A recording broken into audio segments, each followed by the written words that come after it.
오늘은 안미연 변호사님 함께하겠습니다. 안녕하세요. 안녕하세요. 안미연 변호사입니다. 네, 오늘도 준비된 사연 만나보고요. 친절한 상담 기대해 보겠습니다.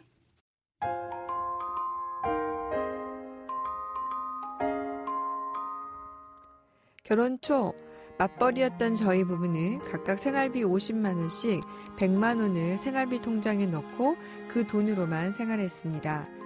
제가 버는 나머지 돈은 남편이 주식 투자와 펀드를 하면서 재테크를 했고요. 남편은 콩나물 하나 샀는데도 잔소리를 했죠. 제가 임신을 하게 되고 배가 많이 불러 일을 잠시 못하게 되어서 생활비 50만 원을 당분간 내지 않겠다고 했는데 그때도 남편은 꼭 내야 한다며 야박하게 굴었습니다.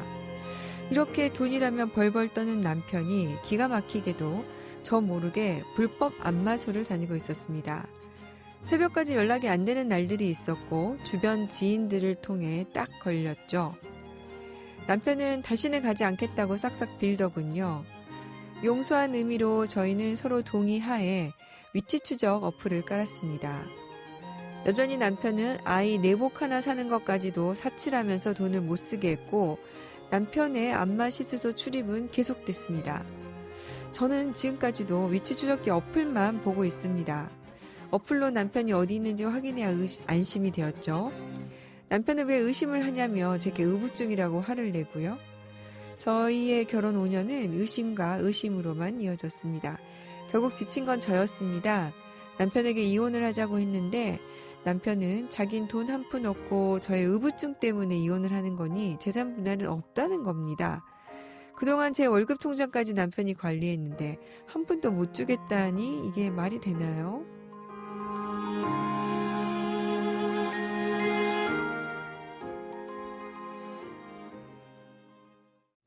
네, 안 변호사님, 제가 사연을 읽다가 너무 화가 나가지고 이게 무슨 내용인가 정말 싶은 내용입니다.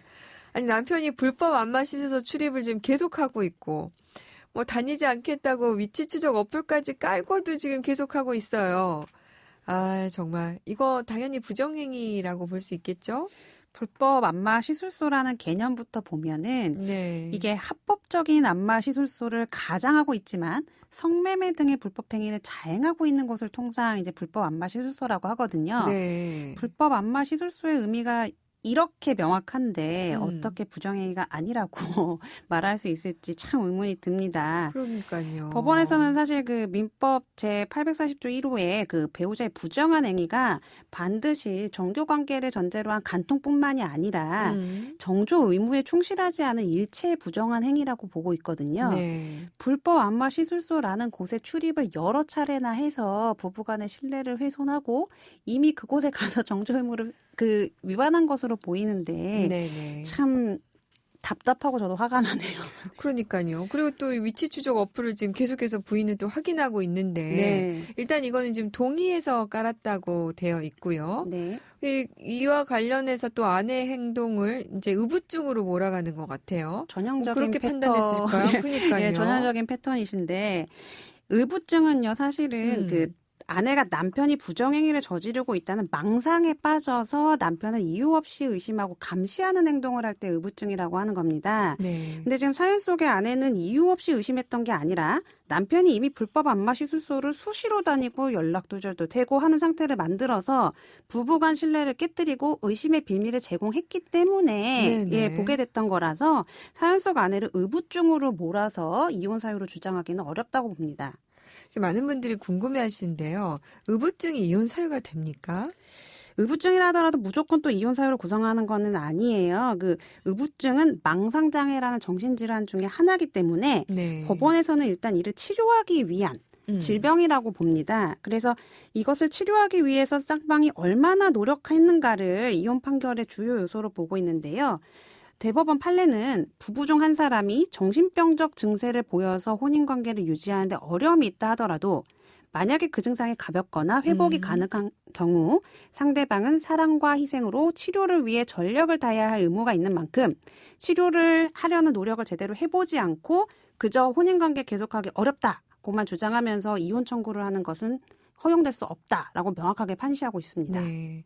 지금 이제 여기서 보니까 포인트가 가볍거나 회복이 가능한 경우라면 네. 서로 이거를 치료를 해서 도와줘야 할 이제 맞습니다. 부부 사이에는 예. 부양의 의무가 있으니까 그런 의무가 있는 사람이 이걸 가지고 이혼 청구를 할 수 없다. 이렇게 이제 읽히네요. 네.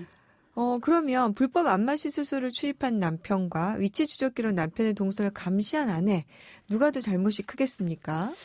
남편과 아내의 신뢰가 깨진 근본적인 원인은 남편의 불법 안마 시술소 출입 문제가 가장 크죠. 네네. 남편은 본인의 경제관념을 고집하면서 아내 소비 패턴도 다 체크하시고 살림 운영도 통제하시고 하시면서 아내를 임신했을 때도 생활비를 내놓으라고 하셨다고 했잖아요. 그러니까요. 얼마나. 네. 그랬는데 아내 몰래 불법 안마 시술소에 수차례나 출입하면서 또 얼마나 많은 가산을 탕진하셨겠습니까? 네.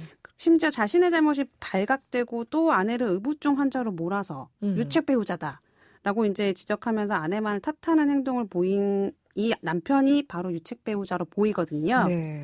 이 사건에선 누가 봐도 남편의 잘못으로 혼인관계가 파탄됐다는 결론이 내려질 겁니다. 제 생각에는요. 임신했을 때 생활비 못 낸다고 했을 때 남편이 내야 한다면 야박하게 굴었다. 이것도 이혼 사유가 될 것 같아요. 부당한 강요죠, 사실. 그러니까요. 아, 정말. 근데 저는 이거 생활비 정말 주고 싶지 않았을 것 같은데, 우리 사연 주신 분은 또 그럼에도 불구하고 계속 이제 돈을 보내셨나 봐요. 결혼 생활 5년간 지금 보니까 100만 원만 생활비로 쓰고, 나머지는 남편이 관리했다고 하는데, 이거 당연히 재산 분할로 돌려받아야 되는 거 아닙니까? 사실 재산 분할이라는 거는 부부 공동 생활 중에 내가 기여한 만큼을 분배받는 개념인데 네. 아내가 남편과 약속한 생활비를 매달 남편한테 주어서 관리하도록 했고 남편이 아내 월급 통장까지도 그 관리를 했다고 했어요. 네. 근데 이혼한다고 해서 남편한테 줬던 돈 그대로를 돌려받거나 내 월급 통장에서 남편이 써버린 돈을 다시 다 돌려받겠다. 이런 개념이 사실 재산 분할은 아니거든요. 아, 그러면 어떤 식으로 재산 분할을 합니까? 재산 분할은 혼인 후 함께 이룩한 재산을 기여도에 따라서 분할하는 거기 때문에 네. 두 분의 수입, 뭐 생활비 등 지출 비율, 그리고 노동 여부 등을 따져서 전체 재산에 대한 비율을 정하게 될 건데요. 네. 사연에서는 남편이 뭐 소득을 어느 정도 더 많이 버셨는지는 알 수 없지만 불법 안마 시술소를 다니면서 함부로 재산을 탕진하고 그러니까요. 재산을 제대로 관리하지 않은 사정이 있기 때문에 이 부분은 남편의 재산 비율을 낮출 수 있는 불리한 사정으로 반드시 고려가 될 겁니다. 네. 정말 이렇게 모은 돈을 또 재테크에 실패해가지고 또 마이너스 나면 정말 화가 날 것 같은데요. 큰 잘못이죠. 네. 우리 사연자분이 정말 이런 표현이 조금 그렇긴 하지만요. 그 지나온 세월에 대해서 정말 손해가 나지 않게 이혼이 잘 되기를 조금 바라는 마음이 생기는데요. 이분이 이제 이혼 소송을 준비한다면 어떤 준비를 하면 좋을까요? 일단은 지금 파탄 사유에 대한 증거는 또 명확하게 가지고 계신 것 같아요. 위치 추적 어플이라던가 이런 부분들이 있었기 때문에 제가 걱정하는 거는 재산을 어떻게 확보하느냐인데 사실 남편이 다 관리해서 저는 재산이 어떻게 되는지 몰라요 이러시더라도 네. 그 재산은 소를 제기하면서도 찾을 수가 있습니다. 네네. 법원에 재산 명시 신청도 하고 금융거래 정보 제출 명령 신청 등을 통해서 남편 명의 재산을 다 찾아볼 수 있는 기회가 있으니까 일단은 주저하지 마시고 변호사 상담을 하셔야 되는데 네. 변호사 상담을 특별히 하셔야 되는 이유가 이 부분에서 바로 경험 많은 변호사와 경험이 없는 변호사의 그 차이가 갈리기 때문입니다. 네. 네. 그래서 이 재산 명시 신청이라던가 사실조회 신청 등을 통해서 남편이 가지고 있는 은행권, 뭐 주식 보유 상황, 보험은 또 뭘 갖고 있는지, 네. 그리고 부동산은 또 뭘 갖고 있는지는 당연히 알 수 있고요. 네. 그 밖에 이제 거래 내역 등을 토대로 남편이 그 확보하고 있는 재산이 또 뭐가 있는지를 다 파악해 나갈 수 있기 때문에 재산을 모른다고 해서 소송을 포기하지 마시고 꼭 상담받고 진행하셨으면 좋겠습니다. 이렇게 이제 소송에 들어가면 그러면은 몇 년 정도 그런 그 거래 내역을 이렇게 조회해 볼 수 있습니까? 통상은 소재기를 할 때를 기준으로 해서 역산해서 3년까지는 법원이 네. 받아주고 있고요. 다만 이제 3년 내에 거래 내역을 봤는데 그 이전의 거래 내역도 봐야 된다라는 점이 입증이 되면 재판부가 심리를 통해서 허가를 해주고 있습니다. 네. 그럼 거래 내역을 봤는데 뭔가 이상한 점이 나타나서 이건 좀 더 봐야 되겠다 하면 조금 더 기간을 더 늘려서 볼 수도 과거 있군요. 시점까지도 더 볼 수 있게 해주죠. 네. 이런 부분이 좀 되어야 어쨌든 억울하지 않은 이혼이 될 수 있을 것 같은데요. 오늘 하여간 사연 읽으면서 제가 읽다가 중간에 그러니까요. 네. 화가 날 정도의 사연이었는데요.